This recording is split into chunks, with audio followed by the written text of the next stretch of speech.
Hi, this is a video lecture on section 4.3, and the topic for this section is scientific notation.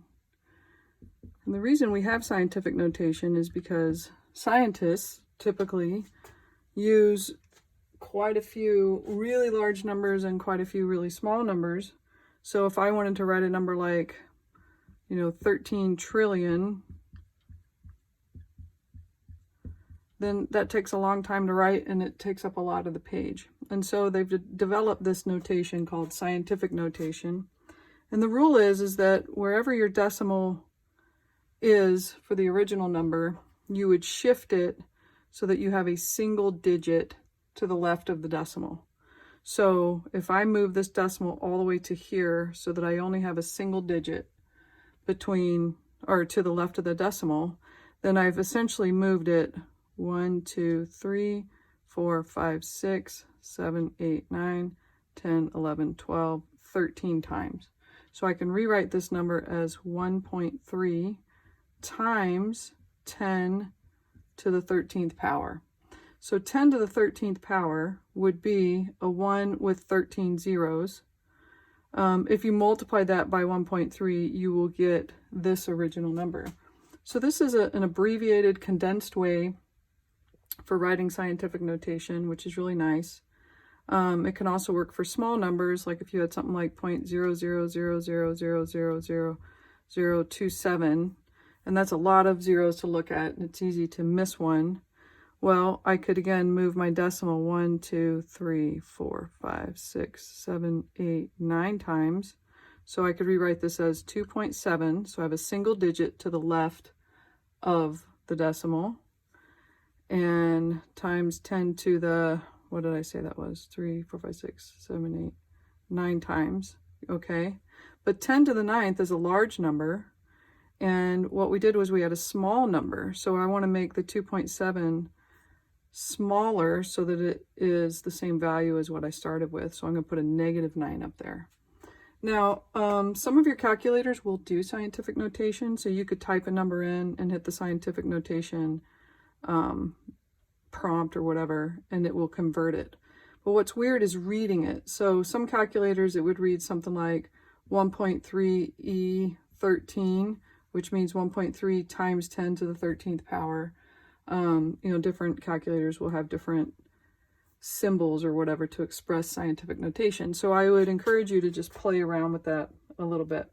So what I want to do is I want to do basically 4.5 problems from the homework, just to kind of give you some clues on a few things as they get weirder and weirder.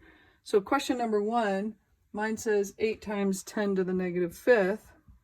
So this is currently in scientific notation, and they want us to convert it to standard notation. So my 8 is the same thing as saying 8.0. Okay, so I'm just doing that to illustrate that the decimal, even though we don't see it, is currently on the right side of that 8. So I would move my decimal 1, 2, 3, 4, 5 to the left because I want to make it smaller because that's a negative exponent there. So I fill in each movement with a 0. I no longer write this 0. So I'm going to go 0.00008 is that number in standard notation. When you're working on the homework, if you have to type your answer in standard notation, they want you to use the little times that's on your palette. And then, of course, you already know how to do 10 to the whatever power. So let's look at question number 3 and see what it says. So it's going the other way. So question number 3, it gives you the number in standard form. My number is 52,520. And that's a comma. They want me to convert this to standard notation. Scientific notation. So my decimal is actually there. I'm going to move it 1, 2, 3, 4 places so that I comply with the definition of scientific notation. So I can only have one digit in front of the decimal. I write all the rest of the digits other than that 0. I don't need that. Okay. Times 10 I moved it 1, 2, 3, 4 times. This is a small number. It needs to be multiplied by a big number in order to return to what it was. So that would be positive. Now, some people just memorize the rule of, oh, I'm going to, move it to the left or right if it's positive or negative. But I find that really hard, especially for people who are a little dyslexic, like I am, because then you can just easily accidentally remember the rule backwards. So what I like to do is think of it as this little number has to be multiplied by a big number in order to equal its original value. Big numbers are positive exponents, little numbers are negative exponents. So let's jump to question 5, and I'm only going to do the first part of 5.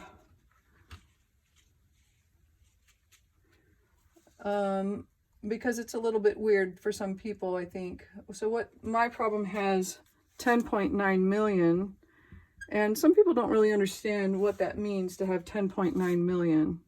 So what I would recommend you do, first of all, this is not scientific notation because there are 2 digits to the left of the point. And this is just a shorthand way of writing something in millions. What 10.9 million means is 10,900,000. So I would recommend you first write it as its, expanded version, its entire, the actual number that it is instead of this shorthand, okay? And then convert it to scientific notation. So if this is where my point is, I would move it 1, 2, 3, 4, 5, 6, 7 times. So that's 1.09. Now I have a single digit to the left of the decimal, times 10. I know I moved it 7 times. This is a small number compared to this. I need to multiply it by a positive power to make it bigger. And that's the answer for that one. All right, so let's go to number 8. And 8 is kind of where you see the benefit for scientific notation. If I have something like 7 times 10 to the 9th power, the whole thing squared, the first thing they want you to do is distribute this power. Now, we would not be able to distribute it if this had been addition or subtraction. But because it's multiplication, we can distribute the power. So we're going to have the distribution here and here. So this is the same as saying 7 squared times 10 to the, and a power raised to a power means multiplication, so I would do 10 to the 18th. Well, 7 squared, some of you know this by heart, others you may have to punch it into your calculator, is 49 times 10 to the 18th. They want this in scientific notation. Currently it's not because I have 2 digits here to the left of the decimal. So I would need to move 1 over.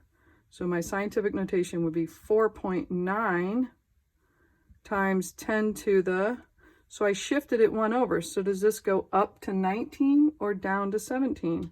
Well, I made it smaller. 4.9 is smaller than 49. So to balance out the fact that it went smaller, this needs to go bigger. So this would be 10 to the 19th power. And if you're not sure, like on a test situation, we'll just do in your calculator 4.9 times 10 to the 19th and see if it'll expand it out to see what you get, and then make sure that that's the same thing as you get up there, okay? The last one I want to do is number 10, and it's similar to this, only instead of multiplication, we're going to do division.